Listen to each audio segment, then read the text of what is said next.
working with Rick Getz since about 2010 on a project that him and Sean Sitar, who's with the Marquette, or who's at the Marquette Fisheries Research Station with the Michigan DNR, on a project they started about 10 years ago using a common garden rearing experiment to study the genetic basis to the phenotypic differences between lean and Siskiwet lake trout.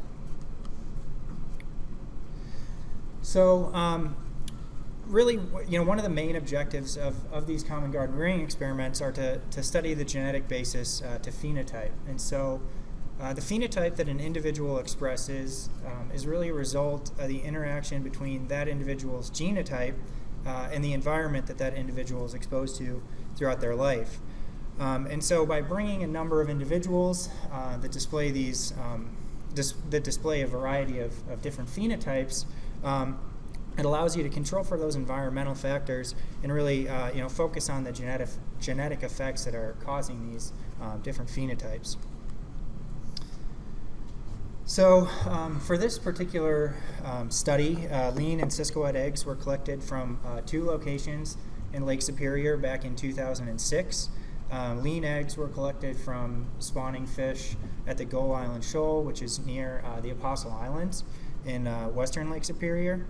And then Siskiwet eggs were collected from spawning fish found at a deep water site off of Marquette, Michigan. Those eggs were fertilized and brought back to the Great Lakes Water Institute, which is here in Milwaukee. And when those fish hatched, the lean and Siskiwets were commingled and then held under identical conditions for the remainder of their lives, which consisted of water at 10 degrees Celsius, natural photoperiods set to mimic those that they would experience in Lake Superior, and then they were fed identical diets as well. In 2011, those fish were transferred to the Northern Aquaculture Demonstration Facility, or NADF as we like to call it, that's just outside of Bayfield, Wisconsin. So in 2011, when these fish reached 5 years of age, we found that they became reproductively active, and we saw a large portion of these fish reach sexual maturity. About 98% of the leans and 95% of the Siskiwets were expressing eggs and milt at this time. And so this allowed us to create a second generation of fish, and this second generation of fish is made up of 80 half-sibling crosses, where we fertilize the eggs of a single female with the milt of two males. And being that both lean and Siskiwet trout, both the leans and Siskiwets matured at the same time, not only were we able to create new lean and Siskiwet lines, but we also were able to make the reciprocal crosses as well. So crossing lean females with Siskiwet males and Siskiwet females with lean males. So some of the early work that was done on the first generation of these fish found a number of differences between lean and Siskiwets. Some growth differences were found in that where Siskiwets were significantly heavier than leans, and this came out in their condition factor as well. They had a higher condition factor. Significantly different lipid levels were found as well. Siskiwets obviously having much higher levels of lipid relative to those leans. And this difference was established very early on in life. Some morphological differences were found as well. And then different gene expression patterns between lean and Siskiwets were observed as well. And being that these fish were held under identical conditions, this would indicate that there is a genetic component that's responsible for these phenotypic differences, at least in this setting. So for the purposes of this talk, I'm going to focus on some of the more recent stuff we've done, looking at some of the physiology behind those differences in lipid, and then some of the new data that we've been generating from the second generation of fish that's up at NADF. So not only do lean and Siskiwets have different overall lipid levels in their muscle, but their fatty acid composition differs as well.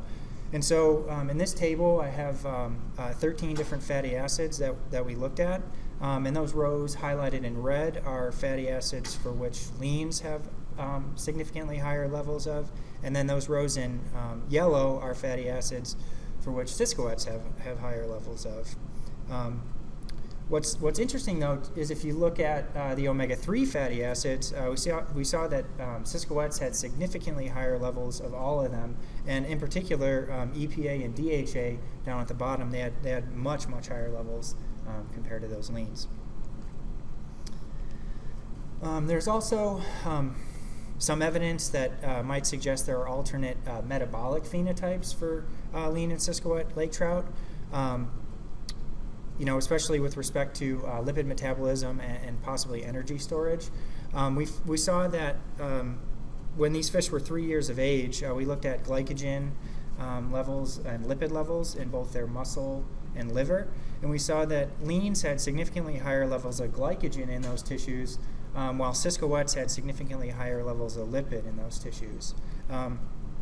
Leans also had significantly higher levels of circulating glucose in their blood plasma, but they also had significantly higher levels of lipid circulating in the blood plasma as well, which is counterintuitive to what you might think, given the lipid levels that Siskowetz seem to maintain. But what we think is going on is that that lean and Siskowet really differ in their ability to move those lipids out of their bloodstream and into storage areas like the muscle and liver.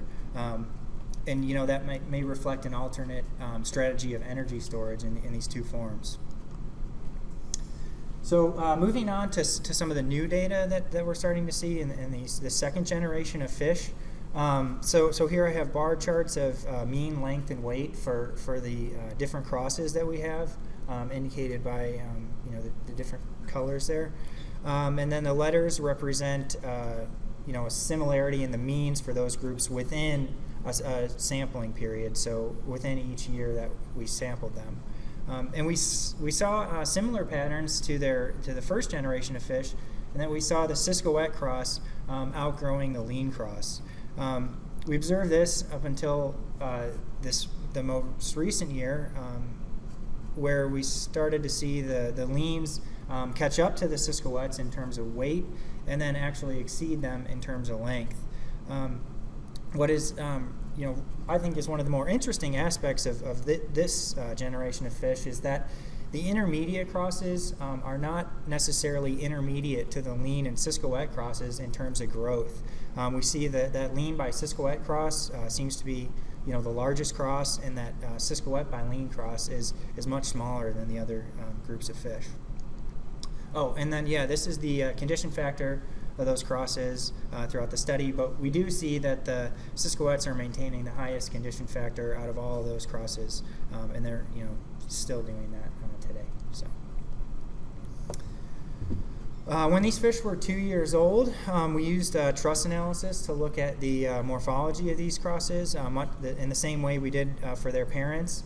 We measured 9 truss elements that were identified by Moore and Bronte in 2001 as the 9 truss elements that best separated wild, lean, Siskowet, and humper lake trout. So in this table here are p-values for the multiple comparisons of each cross with every other cross at each truss element. And what we see with this is that the Siskowet cross seems to have the highest number of differences compared to any of the other crosses, and that the 2 intermediate crosses have the fewest number of differences, which could be interpreted as those 2 crosses, or there may be some lean and Siskowets may be producing these intermediate looking hybrids, at least in the lab. Anyways, to give you an idea of what these fish look like today, these pictures were taken when Rick and I were sampling the fish back in November, and that white bar represents a 5 centimeter length, and the images are sized so that their scale is the same. And I feel that this picture really gives accurate representation of what we see when we work with these fish. Those lean by Siskowet cross, like I said, those are some of the largest fish that we see. Where that Siskowet by lean cross, those are some of the smallest fish that we see. One of the most striking differences between these or among these crosses is definitely lipid. We used two different methods of measuring lipid in these fish. So for the first 3 years of their lives, we used the Soxhlet method, which is a biochemical means of lipid measurement. And we sampled 20 fish per cross for those first 3 years. But in this last year, we used a fat meter, which uses microwave to measure lipid. And what's nice about this is it's really fast and it's non-lethal. So it enabled us to actually take lipid measurements on every single fish. But what we see is that the Jasonowicz have significantly higher lipid levels than any of the other crosses at each year of the study, and then the leans had significantly lower lipid levels compared to any other crosses at each year of the study. And those intermediate crosses do appear to be intermediate to both leans and Jasonowicz. So as Rick had mentioned in his talk, we've been doing some using these pop-up satellite archival tags and to study the depth movements of lake trout. And a portion of that is to use the fish from the first generation to try to understand if there's a genetic basis to depth selection in these fish. And so this past summer, we tagged and released 12 leans and 12 Jasonowicz and re-released them back into Lake Superior. Those tags were programmed for a 4-month deployment and set to be released or set to pop off in October. We also released a handful of fish on a 12-month deployment, and we're still waiting for those tags to pop off. Since we weren't really sure how these fish were going to behave, being that they've been kept in tanks their whole life, we released both morphotypes at shallow and deep water site. The shallow water site was about 30 meters, and the deep water site was about 100 meters. And then in October, 14 of those tags had completed their mission, and we were able to recover them successfully. And so now I'm going to go show you the depth profiles for each of these different groups of fish that were released. So these profiles are from the leans that were released at the shallow water site, and what we saw is that for the most part these leans stayed in water that was shallower than 60 meters, and with the exception of that fish on the top there, we see behavioral patterns that are really similar to what was observed for the wild leans. This group of fish was from this group of fish are the leans that were released at the deep water site, and we saw in this group, with the exception of the fish on the bottom, are that they actually seek out a shallow water habitat. The top trace, you can see the fish almost immediately goes down to about 70 meters and returns to the surface very soon after that. The fish just below that, it looks like it goes to the bottom, which was 100 meters at this particular site, stays there for about a week, and then returns to the surface and again remains in water that's less than 60 meters for the remainder of that deployment. These depth profiles are from the Jasonowicz that released at the deep water site, and in this group of fish, these fish go deep and they stay deep for the whole deployment. All of them did that for the whole deployment.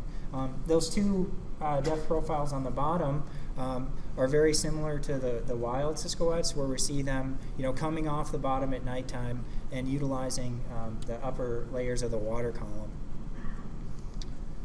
But probably one of the most, the most interesting group, I think personally, are the Jasonowicz we released at the shallow water site. Like I said, this site was 30 meters deep where we released them, and you can see that all of these fish, go to that depth immediately, and by the end of the deployment, they all, find that deep water habitat where they're experiencing depths, of 100 meters or more. Which is pretty remarkable, considering these fish have, this is the first time these fish have ever been out of a tank or a raceway. So in summary, there is a genetic basis to these lean and Siskoet phenotypes, particularly lipid growth and morphometry, because not only do we see that in the first generation of the fish, but we're starting to see similar patterns emerge in the second generation of fish.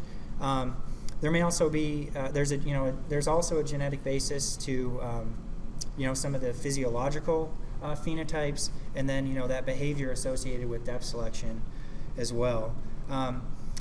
With that second generation of fish we have at NADF, we're seeing that the hybrids between lean and Siskoet trout display intermediate phenotypes in some cases, especially with respect to lipid and morphology, but not necessarily growth.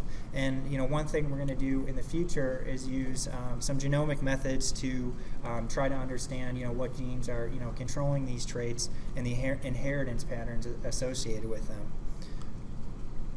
And so with that, I'd like to take a minute to acknowledge our funding sources: the Great Lakes Fisheries Commission and the U.S. Fish and Wildlife Service, the University of Wisconsin-Milwaukee's Great Lakes Water Institute, the Northern Aquaculture Demonstration Facility, where these fish were held at for these experiments, and then the Marquette Department of Natural Resources for their support and the field operations associated with this project.